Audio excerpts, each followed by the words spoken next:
Hi everybody, it's Scaldsbane. Welcome on in. Today I am working on the second part of the mouse shirt. I'm going to be making some modifications to the pre-cut pieces of fabric as well as sewing the seams. I did mention in the first video that I did want to make the neck hole larger. The way it's cut currently is for a high-necked Victorian era outfit, and I did want to make that lower, so I'm marking 3 inches down. I did measure on myself and decided I wanted it 3 inches larger. And then going from the shoulders, I'm just marking a nice curve. I'm making sure to be careful to not cut away or mark any of the shoulder. The shoulder seams are perfectly matched to the back. This is a pattern that I've made multiple times before, and the measurements on the pattern pieces themselves are accurate. They were custom made and custom fitted for me and my measurements. I also wanted to make the armscye bigger, or the armhole, so I'm marking down a 1/2 inch here. And again, making sure not to take away from the shoulder seam. Because this is the front, I did want to make it quite a bit larger. I do get some binding underneath the armpit. With this particular pattern, it's something I am going to have to adjust on the paper pieces themselves. And again, making that nice curve.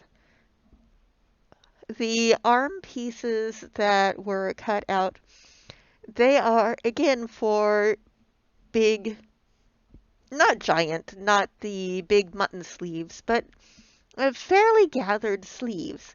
So there should be absolutely no problem in getting them to fit, even after removing the bits of the armscye that we are making the adjustments for here.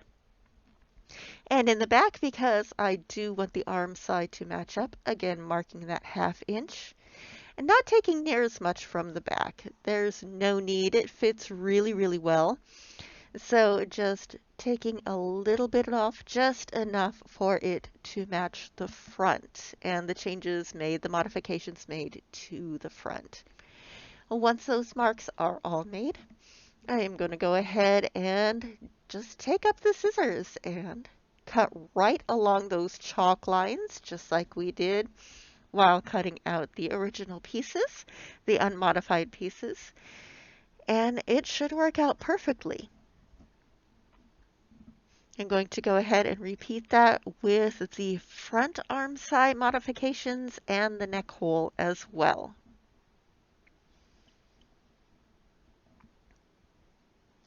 Normally, when I'm pinning this pattern together, I start at where the waist tucks in. When we were cutting the pattern pieces out, when we were marking and cutting the pattern pieces, there was the straight line down the sides and then the little swoop that went off and flared out. But because I was working on the soft bed instead of my standard marking and cutting table, which this is not my standard marking and cutting table either. This is the open flap of the sewing machine cabinet. It's not quite large enough to be able to trace the pattern pieces effectively, unfortunately. I still have to clean off my desk. You'll see that later in the video. My desk is a hot mess. But you notice there's a lot of extra fabric there.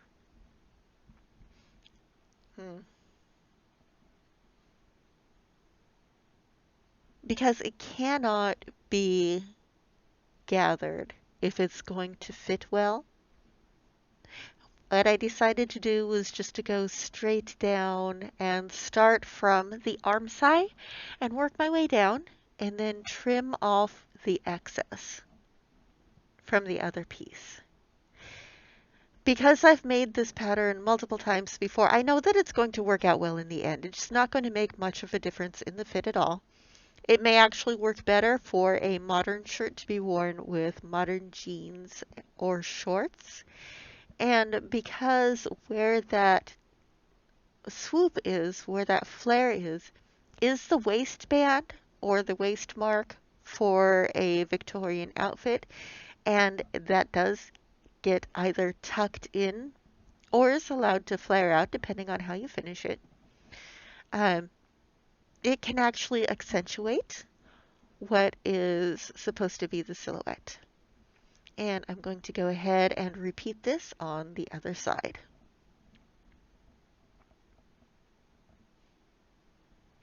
I didn't have any white bobbin thread, so I'm just filling a bobbin here.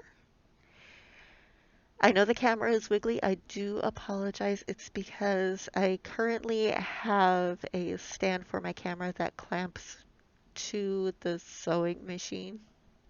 I'm working on getting a replacement for that. All right, once that bobbin is filled, need to put it in place. That's the bobbin casing. They're called bullet bobbins for a reason. And if you notice, those are not standard modern round bobbins. Those are called barbell bobbins. And drop it in and slide down the and catch. Oh, I put it in upside down. Because of the way that they are wound, they do have to be put in the bobbin casing correctly. Slide down and catch. If you look closely right there, there's a screw and a piece of metal that goes up. That's where the bobbin tension is. It's created by that screw within the bobbin casing. So on an antique machine like this one, you actually have to go in and get the bobbin casing out and adjust the screw on the casing itself to be able to change the bobbin tension. And threading it much like a modern machine, it goes up and down through the tension and then through the little bar. It attaches to the side. There is a little piece of metal to be able to help it feed through the needle correctly. And then you thread the needle. You thread the thread. You lick the thread because it's not going through the needle. You thread. Ooh, did I get it? No. Thread the needle. Hey, there we go. One stitch to pull the bobbin thread up and close that bobbin case.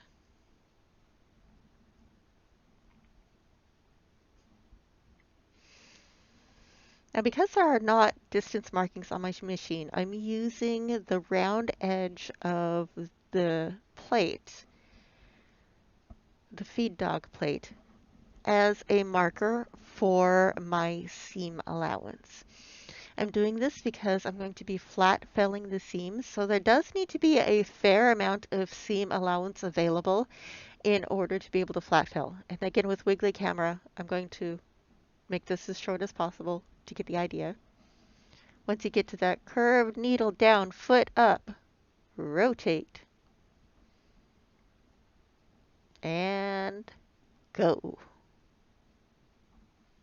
I was also trying to go slowly to avoid the wiggle. But once you finish one side, you do that on the other.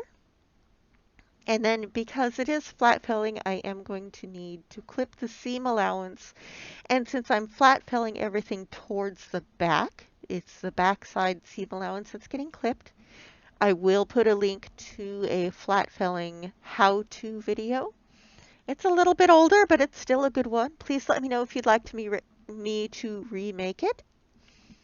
I'm more than happy.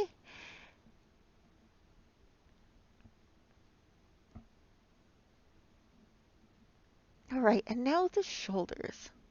You notice that the back side has that little curve there.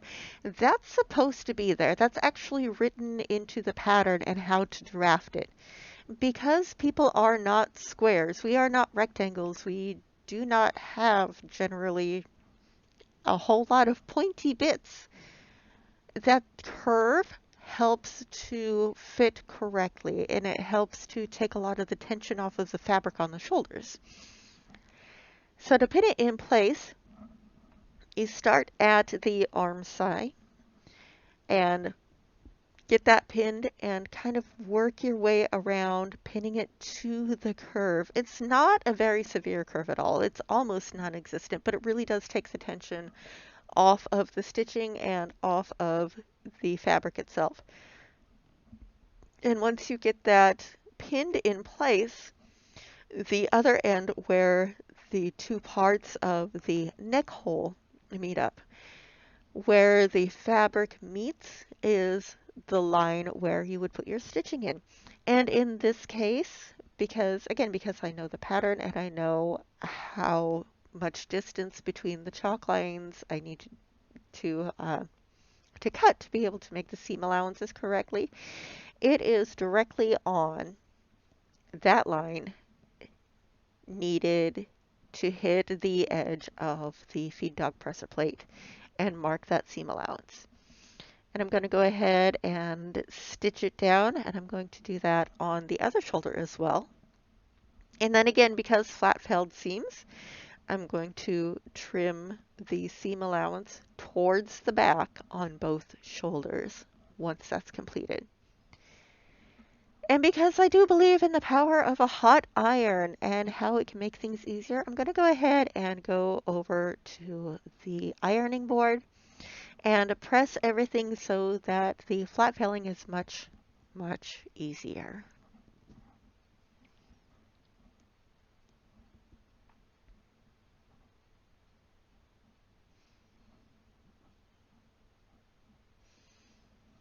All right, and here you can kind of see what I mean about the messy, messy desk.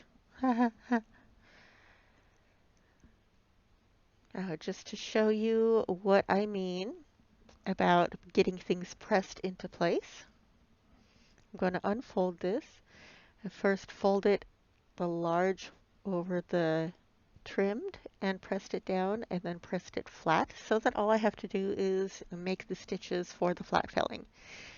Because I am old-fashioned and I don't like knots in my clothing, I don't use them. I'm just taking 3 small stitches around the seam allowances here to lock the thread in place.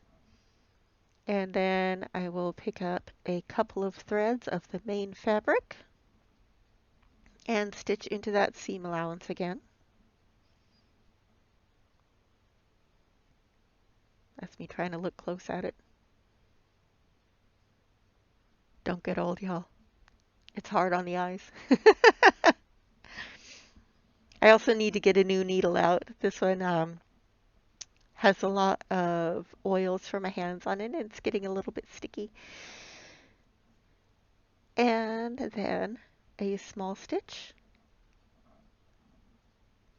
behind the first layer of the seam allowance fabric to hide it. And pick up another couple threads and tack it down. And because this is just the process of flat felling, and I did leave you the link to the video previously, I believe that I'm going to end the video about here. I know myself, and it's going to take me the rest of the weekend to get any further than this. Our next step is to do the sleeves. So video 3 of the mouse shirt is going to be sleevils. Sleevils. Thank you all so much for joining me. I appreciate each and every one of you. If you like what you're seeing here, please, please like and subscribe. I'm trying to build my channel a little bit at a time, and I would appreciate each and every one of you who does that. Thank you again, and I'll see you next time.